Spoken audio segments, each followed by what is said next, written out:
आयुष्यच आंदोलनात गेलं. त्या सदाभाऊनी आंदोलनकर्त्यांना तुम्ही दहशतवादी म्हणताय, आतंकवादी म्हणताय, यावरूनच तुमची सत्तेची हाव किती आता वाढली आहे हे सदाभाऊ दिसते आहे.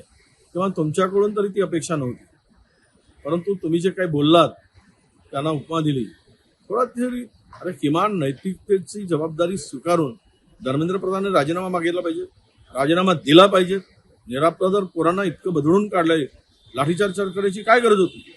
आणि एका मंत्र्यांना वाचवण्यासाठी तुम्ही पोरांचे रक्त सांडवताय, डोकी फोडताय, मुलींना विवस्त्र करताय, याची तुम्हाला लाज वाटत नाही? हे विद्यार्थी कोणाचे आहेत?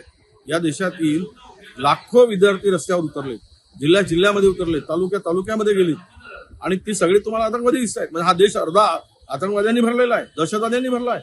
अरे बोलताना थोडे तुमच्या याला कंट्रोल तरी करा. पण सत्तेचे हाव आणि सत्तेमध्ये मिळून तुम्हाला इतके तुम्ही विचार तुमचे लोळे आणि पांगळे झाले असतील याची कल्पना नव्हती आम्हाला.